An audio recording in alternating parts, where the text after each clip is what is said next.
Now will discuss about new topic biodiversity. तो diversity का मतलब आप समझते हैं, डाइवर्सिटी का मतलब कितना ज़्यादा वेरिएशन है, हेट्रोजेनिटी कितना ज़्यादा डिफरेंट टाइप्स की स्पीसीज लेवल पे है, या कितने डिफरेंट टाइप्स के आप अपने सराउंडिंग में देखते हैं कि डिफरेंट टाइप के आपको ऑर्गेनिज्म, प्लांट्स या एनिमल्स आपको दिखाई देंगे, या माइक्रो ऑर्गेनिज्म दिखाई देंगे। बहुत ज़्यादा वास्ट वैरायटी है इनकी। तो ये जो इतना ज़्यादा डिफ्रेंसिएशन है, ये जो इतना ज़्यादा वैरायटीज़ हैं, यही बायो डाइवर्सिटी है। तो और ये जो डाइवर्सिटी है आपको, ये रेंज, अगर इसका आपका रेंज देखें तो ये माइक्रो मॉलिक्यूल से लेके जो कि सेल के अंदर होती है और बायोम लेवल तक आपको डिफरेंट टाइप की, डिफरेंट टाइप के डाइवर्सिटी मिलेंगे, डिफरेंट टाइप के वेरिएशन मिलेंगे, डिफरेंट रेंज मिलेगी आपको। बहुत बड़ी रेंज है इनकी डाइवर्सिटी की। कितना ज़्यादा वास्ट आप देखेंगे, एक एक ऑर्गेनिज्म का एक एक स्पीसीज देखने लगे तो उसमें भी बहुत ज़्यादा वेरिएशन मिलेंगे।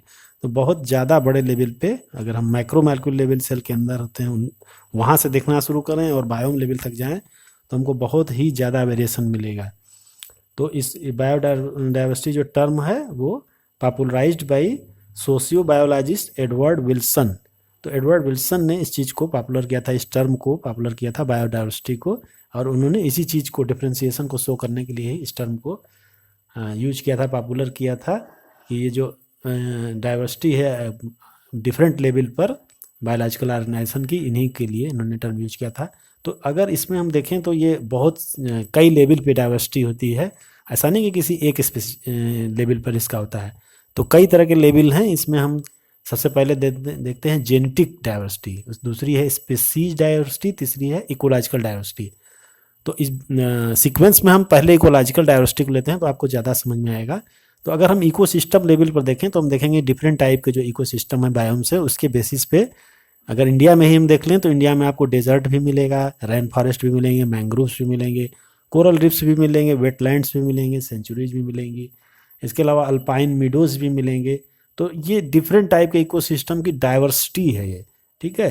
तो अब अगर पूरे अर्थ पे देखें तो आप अगर पोल्स पे जाइए तो वहाँ की डाइवर्सिटी अलग होगी, और अगर मिड उसमें आइए तो वहाँ पे अलग मिलेगी, इक्वेटर पे आइए तो सीज में अलग मिलेगी। तो अलग अलग जगह पे अलग अलग टाइप के आपको ऑर्गेनिजम्स मिलेंगे, बायो ऑर्गेनाइजेशन मिलेगा और अलग अलग स्पीसीज मिलेंगी। तो यही इको सिस्टम के हिसाब से जो डाइवर्सिटी है उसको हम लोग इकोलॉजिकल डाइवर्सिटी बोलते हैं।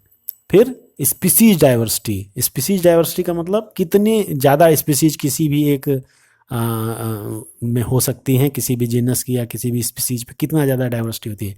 एक ही इंडिविजुअल के डिफरेंट स्पीसीज में कितना ज़्यादा मिल सकता है, कितनी स्पीसीज मिल सकती हैं। जैसे अगर वेस्टर्न घाट को हम ले लें तो वेस्टर्न घाट में जो स्पीसीज की डाइवर्सिटी है ग्रेटर, मतलब कि एम्फीबियंस की जो स्पीसीज की डाइवर्सिटी है वो ज़्यादा मिलेगी इन रिस्पेक्ट टू ईस्टर्न घाट में। तो ईस्टर्न घाट और वेस्टर्न घाट दोनों का हम कंपेरिजन करें एम्फीबियन की स्पीसीज के रेफरेंस में तो वेस्टर्न घाट पे आपको ज़्यादा स्पीसीज डाइवर्सिटी मिलेगी, जबकि ईस्टर्न में थोड़ी कम मिलेगी।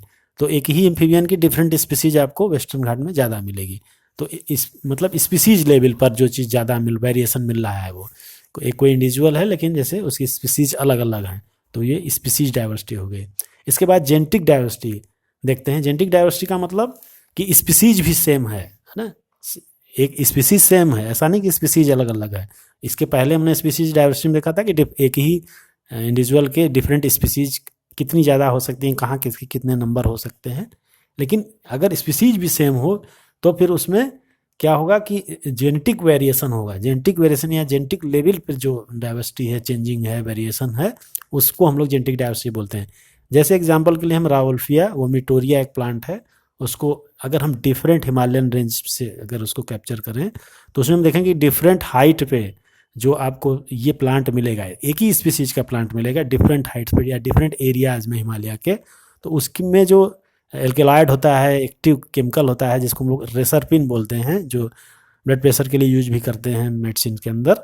तो वो अगर डिफरेंट हाइट्स के अगर प्लांट को हम गैदर करें और उनमें पोटेंसी देखें उसका, उस एल्केलॉइड का, और कंसंट्रेशन देखें तो वो दोनों डिफरेंट मिलेगा। तो potency and concentration of active chemical reserpine is different in different height range, यानी अलग अलग हाइट के अगर हम एक ही प्लांट को लें तो उनमें हमको अंतर मिलेगा। किस चीज़ में अंतर मिलेगा? जो उनका एल्केलॉइड है उसके अमाउंट में, उसके कंसंट्रेशन में और उसके पोटेंसी में अंतर मिलेगा। ठीक है, तो ये एक डाइवर्सिटी है जो कि जेनेटिक डाइवर्सिटी बोले, मैंने जेनेटिक लेवल पे बाकी सारी चीज़ें, प्लांट्स भी लगभग सेम, सब कुछ सेम है, लेकिन उसके अंदर जो एल्केलाइड मिल रहा है, जो एक्टिव ग्रेडियंट मिल रहा है, उसमें वेरिएशन है, उसके कंसंट्रेशन और पावर में, एफिकेसी में उसके अंतर है। तो इस तरह से हमने देखा इकोलॉजिकल लेवल पे डाइवर्सिटी, फिर स्पीसीज लेवल पे एक ही जीनस की डिफरेंट स्पीसीज हो सकती हैं, जैसे आपके यहाँ राइस है, पैडी है, वीट है, उसकी तमाम स्पीसीज आती हैं। अब उस स्पीसीज में थोड़ा सा सिर्फ अंतर हो तब उसको हम लोग जेनेटिक वेरिएशन बोलेंगे या जेनेटिक डाइवर्सिटी बोलेंगे। तो इस तरह से ये पूरी चीज़ें हैं डाइवर्सिटी के बारे में। अब इसी को हम लोग आगे डिटेल में स्टडी करेंगे।